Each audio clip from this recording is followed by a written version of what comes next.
박진영입니다. 월요일마다 찾아뵙고 있는데요. 시간 약속 딱 지켰는데 변희재가 현변 씹어서 기분이 별로예요. 네, 댓글 잘 읽었습니다. 현변하고 통화했습니다.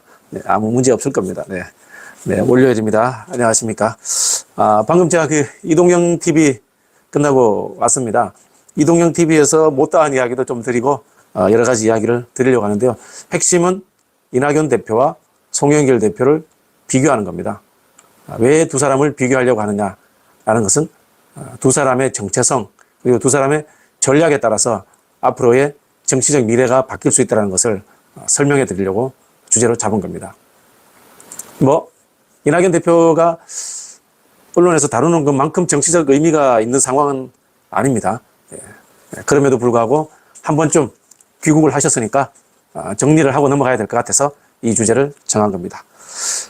이낙연 대표 귀국 시기와 비슷하게 윤석열 대통령도 프랑스와 베트남을 방문하고 돌아왔습니다. 베트남에서 호치민의 묘소를 참배했어요. 윤석열 대통령은 호치민이 공산주의자인지 모를 수도 있다는 생각이 듭니다.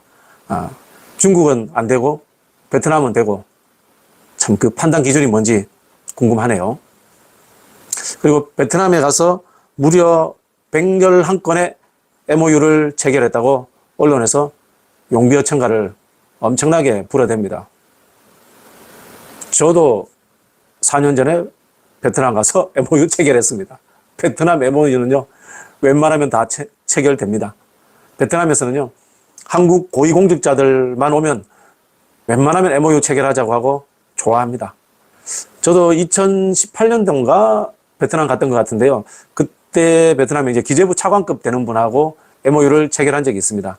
베트남의 국가 균형 발전을 위해서 한국의 정책을 수입한다라는 MOU를 체결을 한 적이 있습니다. 그래서 베트남 MOU는요, 한국 같은 선진국의 경제 강대국의 대통령이 가면 아무나 다 되는 거다. 그렇게 아시면 됩니다.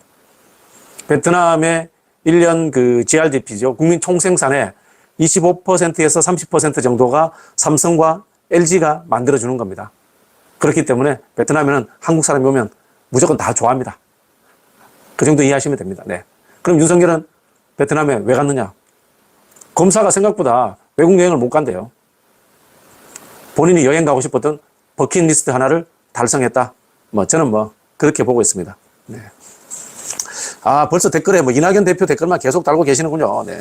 너무 미워하지 마십시오. 이미 사실은 정치적인 효용성은 크게 없다라고 이렇게 보시면 되기 때문에 너무 미워하지 마시고요. 이재명 대표도 말씀하셨지 않습니까? 백지장도 맞들면 낫다. 이렇게 생각을 하시면 될 것 같습니다. 자, 그 이전에 오늘 우리 당원들이 경선 룰 관련해 가지고 당원 청원을 올렸습니다. 15만 명이 동의를 해야지만이 당무위원회에 당헌 개정안, 특별 당헌 개정안으로 안건으로 올라갑니다. 우리 당원 여러분들이 많이 좀 도와주십시오. 15만 명 서명하기 정말 어렵습니다. 15만 명 서명하기 정말 어렵습니다. 우리 당원 여러분들이 많이 좀 도와주실 것을 부탁을 드리겠습니다.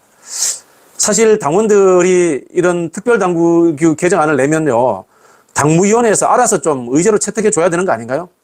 참 안타깝다는 생각이 듭니다. 특별당규 개정안이요, 당원들은 15만 명이 10%입니다. 전체 당원의 10%가 서명을 해야지 안건으로 채택되는 겁니다. 그런데요, 당무위원회에서는 바로 안건으로 채택할 수 있고요.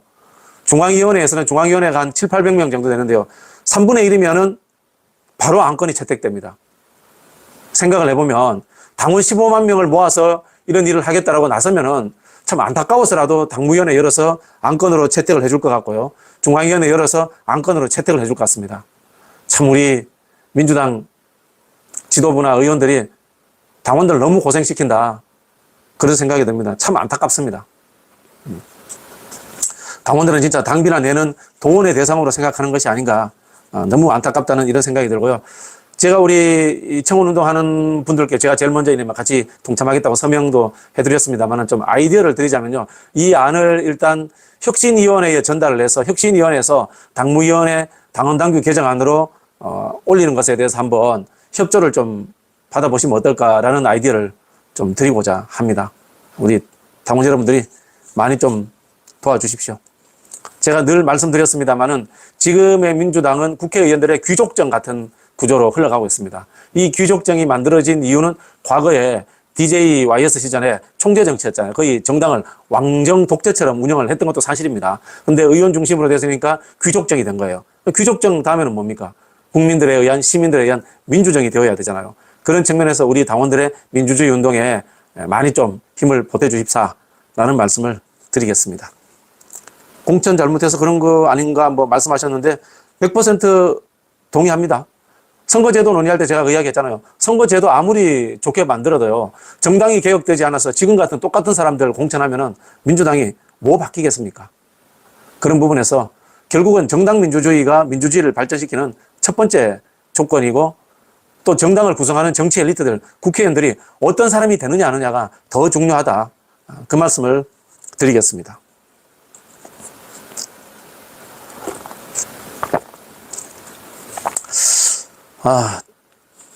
댓글들이 계속 올라오는 내용들이 대부분이 이제 이낙연 대표 이야기를 하고 있는데요. 이낙연 대표 이야기와 송영길 대표 이야기를 섞어서 제가 본격적으로 해보겠습니다. 어제는 청주에 좌우 보수 중도 연합 집회에 제가 갔다 왔습니다. 갔다 왔는데요. 원래 이제 제가 마이크 잡고 발언을 해야 되는데 발언을 안 했습니다. 시간이 너무 지체되는 바람에 제가 이 안진걸 소장한테 저는 안 하겠다 뭐 이렇게 했는데요. 좀 아쉽게 생각하시는 분들도 있더라고요. 아마 제가 어제 청주에서 무대에 올라갔더라면은 실명 거명해서 전 비서실장을 아마 아주 거칠게 제가 비판을 했을 것 같아요. 사실 지난 정부에서 부동산 정책에 실패가 있는 분, 윤석열 검찰총장 임명에 연고가 있는 분들은 정치적으로 저는 은퇴해야 된다는 게 소신이고요. 그런 이야기는 앞으로도 계속 할 겁니다. 네. 어제 송영길 대표가 연설을 길게 했는데요. 아주 뭐 분노에 찬 발언들을 담아서 잘 하셨어요. 내용도 너무 좋았고요. 내용의 본질은 윤석열, 한동훈과 맞짱 뜨겠다라는 그런 말씀을 하셨습니다. 그리고 그 과정에서 불체포 특권 관련해서 이재명 대표와 약간의 어감이 다른 부분에 대해서도 또 해명을 하셨습니다. 굉장히 연설 잘 하셨습니다. 그러나 제가 선의의 의미에서 송영길 대표를 제가 좋아하니까 선의의 의미에서 하나 좀 말씀을 드리자면 좀 짧아 들으면 어땠을까?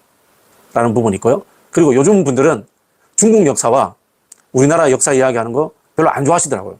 취향인 것 같아요. 차라리 유럽 역사 이야기하는 걸 좋아하더라고요. 모르겠어요. 하여튼 요즘 분들 취향인 것 같다라는 생각이 들었고요. 그리고 끝나고 난 뒤에 맞아요. 쌓인 게 많으시죠. 그런 것 같아요. 제가 안 그래도 여쭤보니까 정말 이 분노와 이런 부분들이 보통 쌓인 게 아니더라고요. 그리고 그 얘기도 하시더라고요. 내가 국회의원일 때 이런 그 원외 활동가라든가 당원들의 상황을 몰랐던 게 너무 미안하다. 내가 이제 국회의원이 아니니까 진짜 국민들이 윤석열 치하에서 살기 어렵다고 느끼는 것에 대해서 100번 이해한다. 그 이야기를 하시더라고요. 아마 전국을 돌면서 저희들과 계속 투쟁할 거다. 그런 말씀을 하셨습니다. 계속 돌 것 같고요. 저는 뭐 때로는 연설을 할 때도 있고 때로는 안 할 때도 있을 겁니다. 좀 이해해 주시기 바랍니다. 이 정치권에 오는 사람들이요. 자기 이야기 하고 싶어서 환장한 분들이 정치권에 옵니다. 그래서 혹자는 정치를 욕망의 경연장이다. 그런 이야기를 하는데요. 말하고 싶은 것을 올라가서 말하는 것보다 안 하는 것, 안 하고 참는 것이 더 힘듭니다. 그런 부분에서 제가 어제 청주 집회에서 잘 참았다라고 여러분들이 좀 칭찬해 주시면 고맙겠습니다. 잘 참아야 됩니다. 지금 사실 송영길 대표도 참기 위해서 프랑스로 출국했던 거고요. 추미애 장관도 참기 위해서 지금 발언을 아끼고 있는 겁니다. 송영길 대표는 본인이 당대표 시절에 정권을 뺏겼다라는 부분에 대한 아쉬움. 또 추미애 장관은 본인이 추미애 장관 시절에 윤석열 검찰총장을 해결하지 못했다는 것에 대한 아쉬움. 이런 부분들 때문에 사실은 남들 앞에 나서서 말씀을 안 하고 참으려고 했던 겁니다. 그 두 분들의 저는 심정을 100번 이해한다. 그 말씀을 드리겠고요. 그러나 이제는 두 분이 나오셔가지고 윤석열 정권과 정면 투쟁할 때가 되지 않았나. 이 말씀도 제가 감히 드리는 겁니다. 지난 대선 때 이야기를 잠깐 드리겠습니다. 지난 대선 때 저는 경선 캠프에서 누구를 지지했을까요? 아시는 분? 한번 여기 댓글 한번 적어보세요. 지난 저는 경선 캠프에 어느 캠프에 참여했을까요?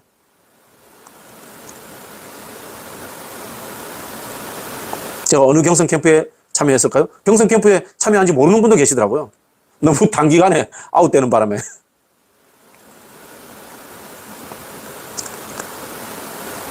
롤리로이스님, 박진영 검색하면은, 친명, 이재명, 음주운전 옹호하다가 아웃, 이렇게 나옵니다. 맞습니다. 이재명 대표 캠프에 합류했죠. 합류했죠. 이재명 대표 캠프에 합류했습니다. 이재명 대표 캠프에 합류한 게 사실이고요.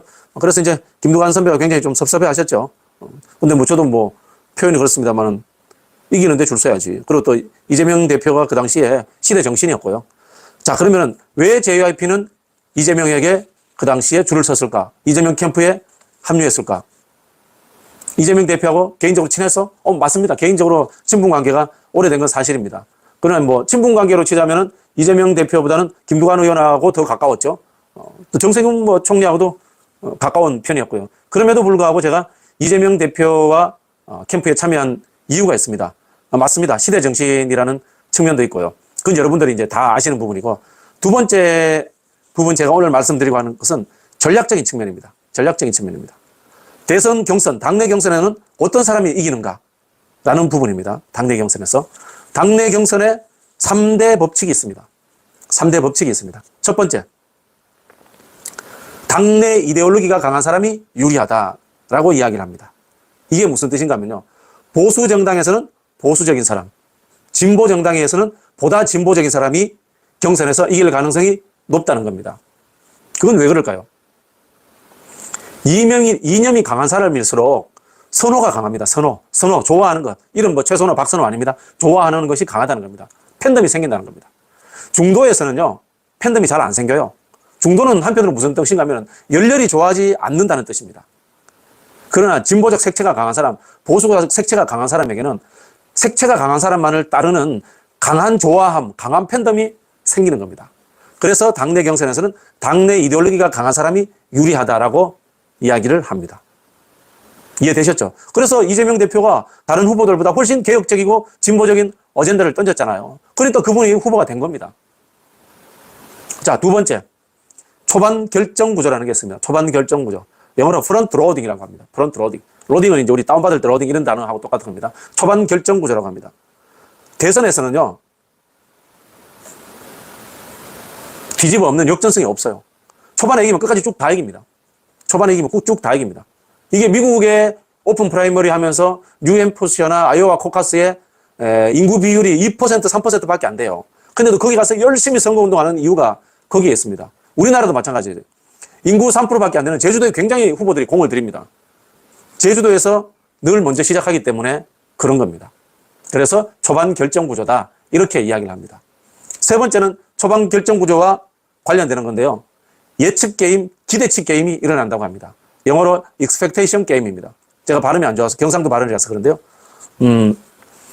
초반에 승기를 잡아야지만이 언론에서 따라붙어서 이 사람이 이길 것이다 라고 계속해서 취재를 해준다는 겁니다. 언론의 일면을 장악하게 된다는 겁니다. 그걸 expectation 게임이라고 하고, 어떤 사람들은 예측 게임이라고 하고, 어떤 사람은 기대치 게임이다, 이런 이야기를 하는 겁니다. 그래서 지난번에도 대선에도 똑같았잖아요. 그대로 적용되지 않습니까? 이재명이 5명의 후보 중에 가장 진보 개혁적이었고요. 이재명이 초반에 제일 먼저 치고 나갔고요. 이재명이 초반에 이슈를 만들어가지고 익스펙테이션 게임을 했지 않습니까? 언론의 기사를 다 따먹었잖아요. 이 세 가지가 잘 되어야만이 후보가 된다는 겁니다. 자, 반대로 그러면 이낙연 후보는 왜 안 됐는가 생각해보면 딱 답이 나옵니다. 첫 번째, 이념이 강하지 않습니다. 이낙연 후보를 이야기할 때 우리가 늘 과연 민주당의 정체성이 맞는가? 라고 의심하는 분들이 많지 않습니까? 우리가 상대적으로 진보 정당이면 강한 진보 개혁 성향을 보여야 되는데 그렇지 않다는 거죠. 그리고 또 두 번째, 그때 또 기억나는 거 있죠. 박근혜 사면 이야기했죠. 이낙연 대표가. 박근혜 사면 이야기하면서 무너져 버린 겁니다. 경선은 뭐다? 좌우 극단으로 가라. 진보적이고 강하고 보수를 하든지 강하게 이야기해야 한다. 그런 이야기입니다. 아이고, 표현 잘하셨습니다. 가운데서 간 본다. 가운데서 간 보면 안 되는 겁니다. 경선은 한쪽을 선택을 해야 되는 겁니다. 그런 부분에서 이낙연 대표는 잘못한 거죠. 두 번째, 초반에 못 치고 나갔어요. 마지막에 서울 경기에서 이상하게 표가 많이 나왔어요. 그거 저는 의심합니다. 그때 제일 먼저 특정 종교적인 분들의 의심을 제일 먼저 이야기한 게 저였어요. 왜? 제가 경선 연구를 해보니까 그런 일은 없거든. 마지막에 뒤집는 건 없거든. 그래서 그때도 제가 이제 의심을 했던 겁니다. 그 당시에 이재명 캠프에서 제일 잘한 건요. 물론 이제 정책적으로도 잘했지만은 노무현 대통령 탄핵 때 이낙연 후보의 입장이 무엇이었는가. 그게 사실 우리 정체성이 해당되는 부분이지 않습니까? 그것에 대해서 태클을 걸었어요. 이게 초반에 결정 나는데 굉장히 중요한 역할을 했다라고 저는 이제 평가를 하고 있는 겁니다.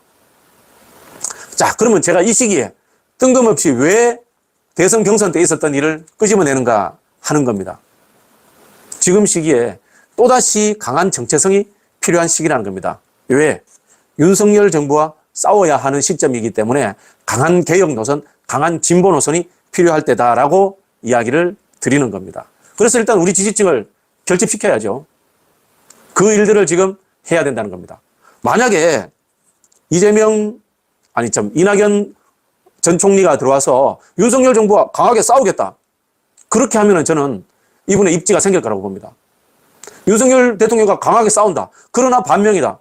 그런 상황이면은 우리 당의 열성 지지자라든가 이재명 대표를 지지하시는 분들이 이낙연 총리를 비판하기가 힘들어져요. 그렇지 않습니까? 윤석열과 이낙연이 잘 싸우더라. 그러면 우리가 어떻게 비판합니까? 비판할 명분이 없어져요. 그렇지 않습니까? 그죠? 그래서 사실은 이낙연 전 총리의 정치 생명은 본인한테 달려있는 겁니다. 그리고 제가 이렇게 조언 드리는 겁니다. 그것도 그냥 개인적 조언이 아니고 미국의 정치학 개론에 나오는 당내 경선의 3대 법칙을 들어서 제가 이낙연 대표에게 조언 드리는 겁니다. 그렇게 하세요. 그렇게 하시면은 살아남을 수 있습니다. 하기 싫으면 말고. 하기 싫으면 말고. 네.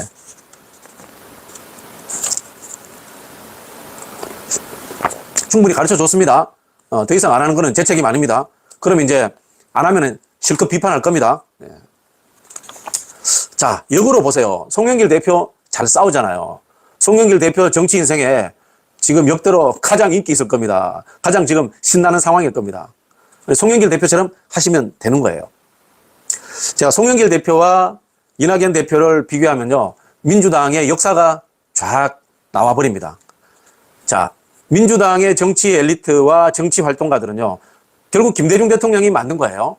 김대중 대통령이 어떻게 만들었느냐. 운동권 플러스 호남 엘리트로 만든 거예요. 운동권 플러스 호남 엘리트가 민주당의 엘리트 집단의 시작입니다. 운동권 플러스 호남 엘리트입니다. 딱 그대로 연결됩니다. 송영길 대표는 연세대 총학생회장 출신의 운동권입니다. 이낙연 대표는 서울대 법대에 나온 동아일보 기자 엘리트입니다. 이 두 세력을 가지고 김대중 대통령이 정치를 시작을 한 겁니다. 왜? 그 당시에 현실적으로 호남이라는 연고라도 가지고 있어야지, 지분이라도 가지고 있어야지 지역주의 정치에서 김대중 대통령이 여기에 대해서 기반이 있었던 겁니다. 기반을 만들 수 있었던 겁니다. 그런데요, 여기에서 호남의 맹점이 나옵니다. 뭔가 하면요, 호남의 엘리트들이 개혁 성향을 가져야 되는데 토호화되거나 또는 중도지향적인 기회주의적 속성을 나타낸다는 겁니다. 이 민주당의 정체성이라는 것은 상대적으로 보수 정당과 비교해서 개혁적이고 진보적 입장을 가져야 되지 않습니까? 그런데 그런 입장을 가지지 않고 호남 토호로서의 기득권 일부를 누리는 것에 집착하는 상황으로서 흘러가는 겁니다. 그러다 보니까 5.18 광주 정신이라는 것에 대해서 호남의 정치인들이 제대로 호응해 주지 못해요. 그래서 김대중 대통령 이후에 걸출한 정치인이 안 나오는 겁니다. 만약에 이낙연 후보가 호남 엘리트 출신임에도 진보 개혁적인 성향을 가지고 진보적인 비전을 제시하고 보수 정권과 격렬히 싸웠다라면 어떤 일이 생겼겠어요? 저는 이재명 후보가 그 당시에 경선에서 쉽게 이기기 어려웠을 거라고 봅니다. 광주에서 지난 지방선거의 투표율이 38% 나왔습니다. 이건 뭡니까? 호남의 열성적인 진보적인 당원과 지지자들로부터 호남 토호 민주당들이 지금 배척받고 있다는 뜻이에요. 맞습니다. 호남도 많이 변했어요. 무조건 민주당 안 찍어요. 여기에 대해서 지금 경고장을 날린 거예요. 그런 부분에서 이낙연 대표와 송영길 대표는 완전하게 비교가 되는 겁니다. 제가 앞에서 말씀드렸죠. 이낙연 대표가 과거에 동아일보에서 했던 행적들에 대해서는 제가 더 이상 이야기하지 않겠습니다. 그거는 여러분들이 다 아는 내용이기 때문에요. 반대로 송영길 대표 말씀드릴게요. 송영길 대표는 운동권이야. 근데 알고 보니까 허허 호남 엘리트야. 송영길 대표가 변호사라는 걸 모르는 사람들이 많더라고요. 아셨던 분 다 아셨어요? 모르는 분 많았죠. 저 사람 그냥 연세대 총학생회장 출신 운동권이다. 이것만 알고 있었죠. 근데 오늘 운동권인데 보니까 40패스한 변호사야. 근데 그 40패스 하기 전 10년의 과정을 인천에서 노동운동을 했어요. 택시 타고 다니면서. 택노련이라고 택시 노조 운동을 했고요. 그 다음 인천지역 민주노동자연맹이라고 그 일을 노회찬 선배하고 같이 했던 겁니다.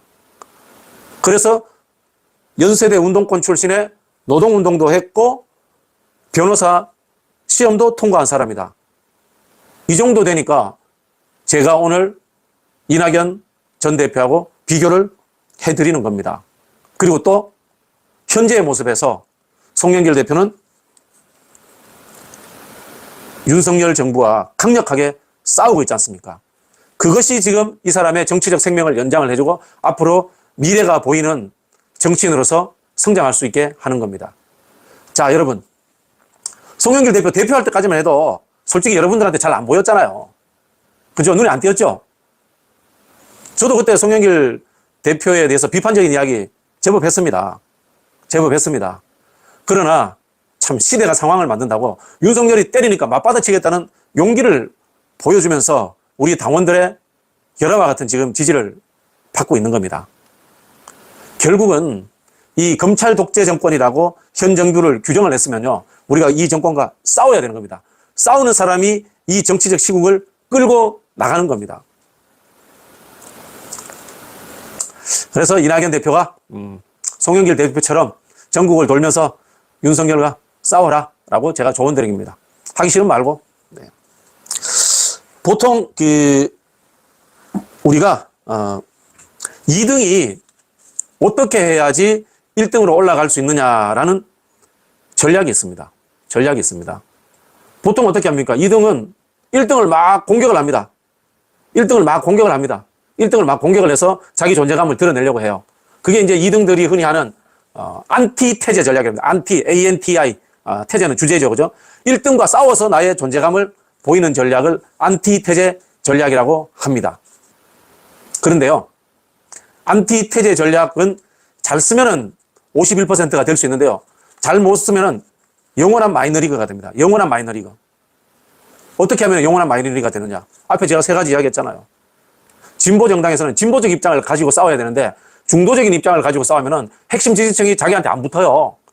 1등 계속 욕하면은 누가 붙어야 되잖아요. 내가 그만큼 열심히 욕하는 만큼. 욕하는 것도 정치의 가장 중요한 부분 중에 하나예요. 근데 내가 진보적인 입장이 아니고 중도적 입장, 간보는 입장, 흐리멍텅한 입장에서 1등을 공격하면 흐리멍텅한 사람들만 주위에 붙어요.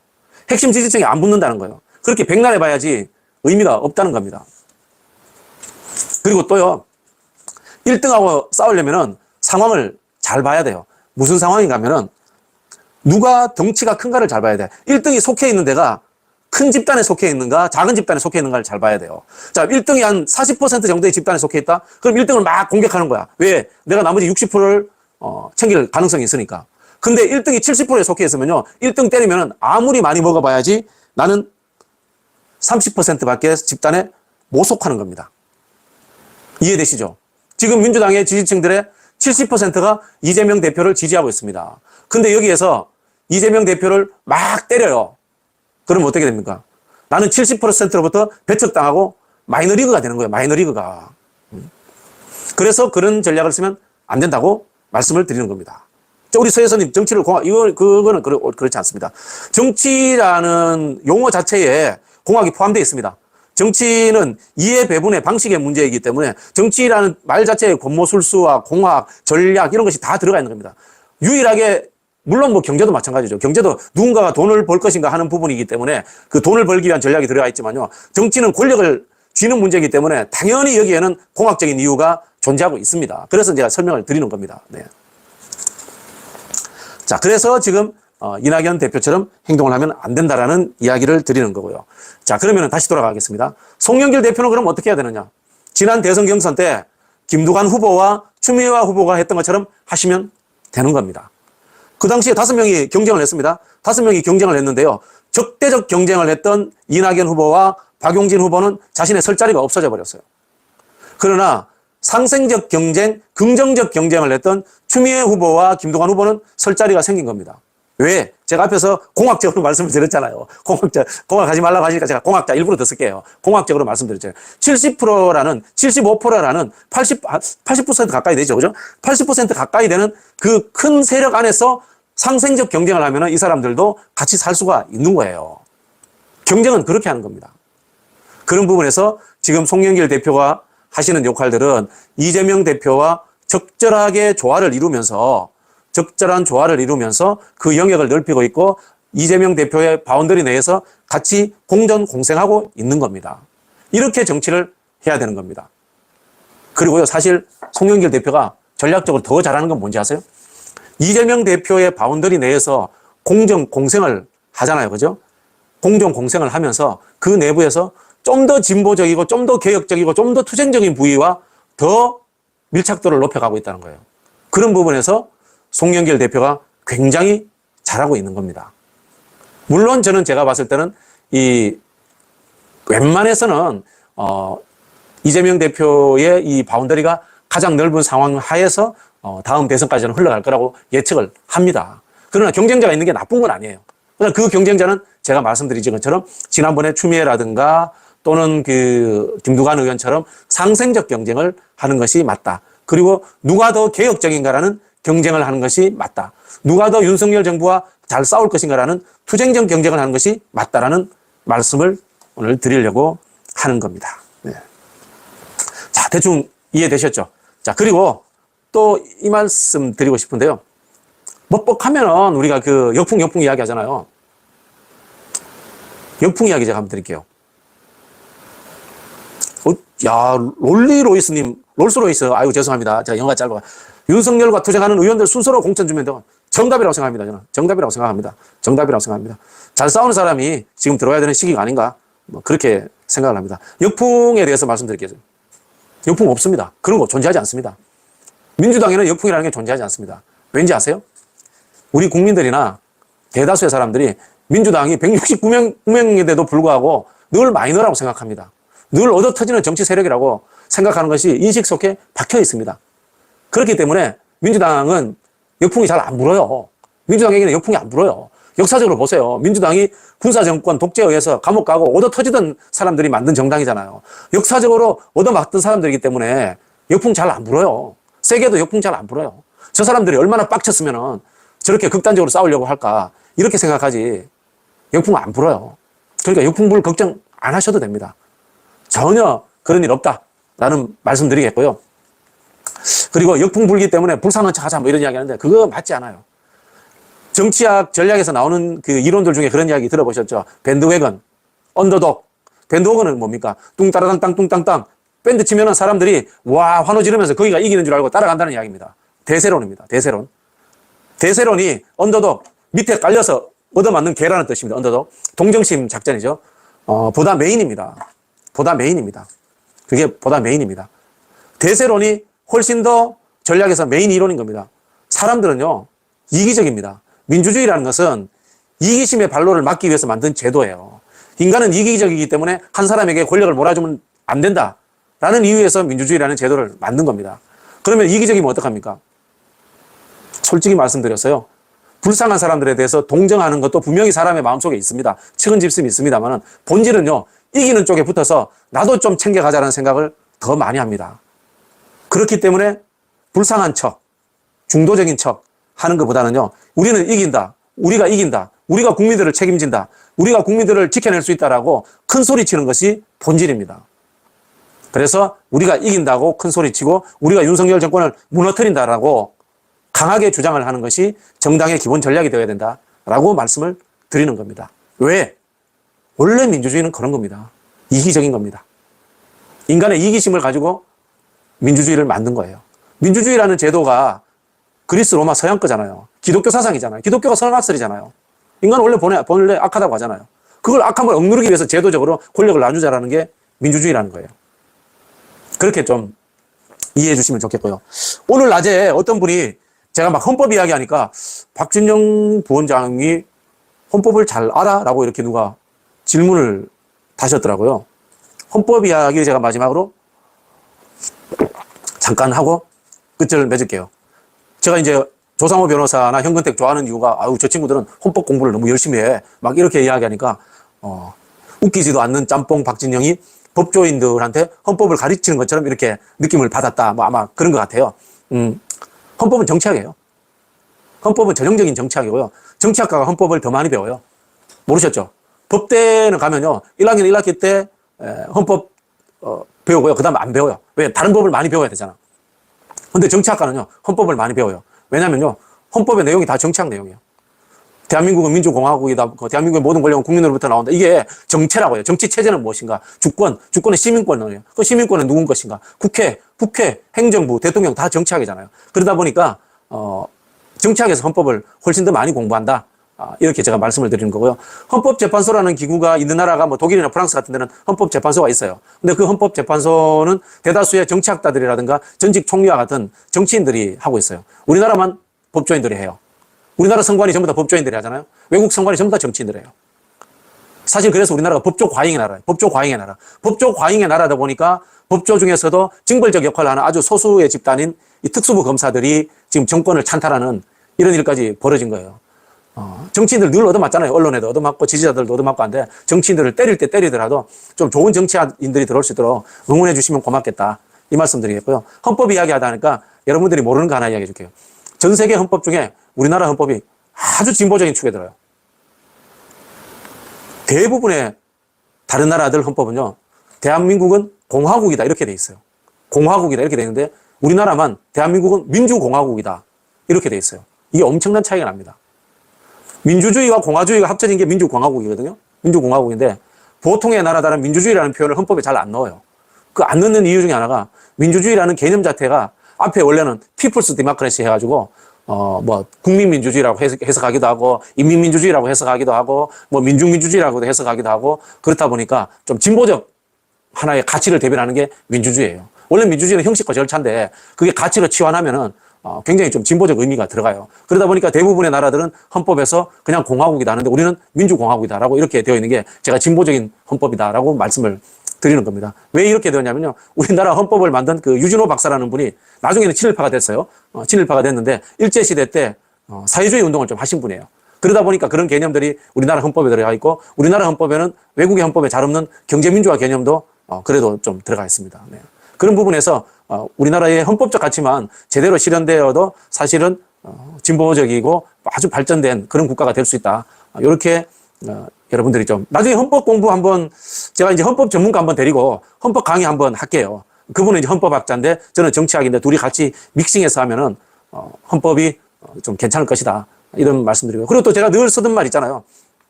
법치주의 아닙니다. 법치주의 아니고 입헌주의입니다. 그리고 헌법주의입니다. 헌법주의. 우리 김성애 소장도 이제 저를 따라서 그 표현 쓰더라고요. 입헌주의입니다. 헌법에 따라서 헌법이 지배하는 거지 법에 의해서 지배하는 거 아니에요. 법에 의해서 지배하는 거예요. 아닙니다. 예. 그렇게 이해하시면 될 것 같습니다. 혹시나 뭐 좀 질문하실 것이면은 몇 개 하시고 끝을 내도록 하겠습니다. 네네. 투개표 이야기는 안 하셔도 될 것 같아요. 이게 투개표 이야기를 잘못하면 우리 공직사회를 부정하는 것이 될 수도 있고요. 참 이런 말 하면 안 되는데, 한국의 공직사회에 계신 분들이 그렇게 보수 좋아하지 않아요. 고위공직자 일부 빼고는, 그렇게 보수 좋아하지 않고요. 87년 이후에 이 제도적 민주주의가 자리 잡았기 때문에 관건선거에 의해서 왜곡되는 일은 없을 것이다. 라고 이렇게 좀 이해해 주시면 될 것 같아요. 네. 사회주의와 공산주의 차이를 지금 이야기해야 돼? 보통 이제 사회주의는 일한 만큼 가져간다는 거고, 공산주의는 필요한 만큼 가져간다. 뭐 이렇게 이야기하는데, 한국에서의 진보를 사회주의와 공산주의에서 찾을 필요 저는 없다고 봅니다. 저는 개인적으로 제가 늘 이야기하죠. 진보적 자유주의자다. 이렇게 이야기하는. 저는 미국 민주당하고 비슷한 정치적 이 포지셔닝을 갖고 있는데요. 미국 민주당에서 이야기하는 정치적 자유주의, 이 정도만 돼도 기회의 균등, 그리고 기회의 균등을 위해서 우리보다 못한 사람들에게는 우선적인 복지를 또 제공해줘야 된다. 뭐 이 정도만 돼도 충분히 되기 때문에 그렇죠. 사회민주주의 정도는 질문할 수 있습니다.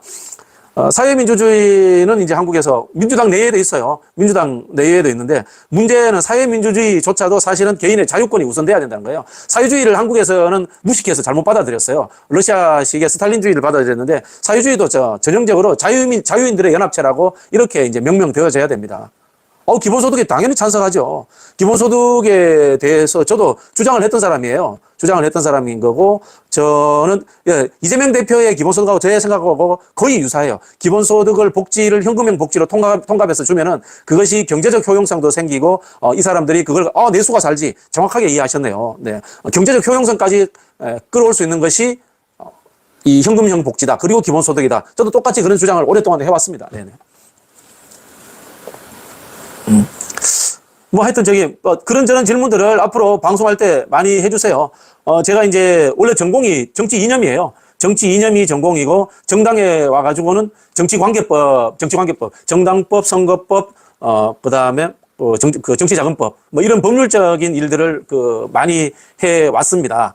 그래서 이제 그런 제도라든가 당헌당규 이런 부분들에 대해서 많이 알고 있으니까 그런 부분들 뭐 같이 이렇게 필요할 때마다 질문해 주시면은 제가 의미 있게 받아들일 것 같아요. 임금 상한제는 제가 잘 모르겠어요. 아직 제대로 공부 안 해봐가지고. 예. 그 이제 경제학을 공부하는 방법에 대해서 저도 이게 굉장히 어렵게 생각하는데 진보주의자들이 경제를 접근하는 방법의 원칙만 저는 정하면 된다고 생각해요. 첫 번째 원칙은 이겁니다. 우리 보통 경제의 3주체가 뭐예요? 기업, 개인, 국가 이렇잖아요. 경제의 3주체가. 근데 나머지 2개는 개인을 위해서 존재해야 된다는 거. 저는 이게 진보적 정치인의 기본 원칙이라고 생각해요. 기업도 개인을 위해서, 국가도 개인을 위해서 존재해야 된다. 이게 그는 원칙입니다. 이게 또 자유주의 정신이고요. 자유주의 정신은 이런데, 보통 이제 사회주의로 가면은 공동체와 평등이 우선하는 것처럼 착각하고 있죠, 사실은. 사회주의도 그렇지 않아요. 사회주의도 자유가 우선이에요. 자유가 우선이에요. 프랑스 혁명 때 3세기 나오잖아요. 자유평등 바게또는 갈로 쳐서 사회적 연대라고 하는데, 이게 그냥 정의론이에요. 보편적으로 다 대다수가 합의된 정의론이에요. 너무 어려운 이야기 계속 하시는 것 같아서 제가 이제 그만해야 될 것 같습니다. 자, 오늘 제가 말씀드리려고 했던 이야기의 핵심은 그겁니다. 결국은 윤석열 정부와 싸워야 된다. 그리고 진보적이고 개혁적인 입장을 취해야지만이 비주류를 하고 소수파를 하더라도 민주당 내에서는 살아남을 수 있다라는 이야기를 드리는 겁니다. 추미애 장관, 김두관 의원 단기 필마로 출마했잖아요. 그러나 대중적인 인기를 가지고 지금도 이재명 대표와 함께 호흡하면서 잘 싸우고 있습니다. 그 이유는 뭔가 하면요. 진보적이고 개혁적인 입장에서 정당을 하기 때문에 그런 겁니다. 그리고 두 번째는 누가 말씀하셨던 공학적인 부분이 있지만은 이 당의 다수를 차지하고 있는 이재명 그룹과 같이 비적대적으로 상생하면서 호흡하고 있기 때문에 의미 있는 역할을 하고 있다는 겁니다. 그래서 민주당의 구성원들이 때로는 이재명 대표를 비판할 수 있습니다만은 진보적이고 개혁적인 입장에서 비판을 해주시고요. 그리고 이재명 대표와 상생하는 입장에서 왜 대선 1위 주자를 쓰러뜨리면 안 되잖아요. 그죠? 본인들이 더 잘할 수 있으면 모를까. 지금은 그 정도까지 아니잖아, 현실적으로. 그런 부분에서 제가 정리해서 말씀드리는 겁니다. 진보 개혁적인 입장에서 하시고 이재명 대표가 속해 있는 민주당 대다수의 당원 지지자들과 호흡하면서 하시라는 말씀으로서 제가 마치도록 하겠습니다. 감사합니다.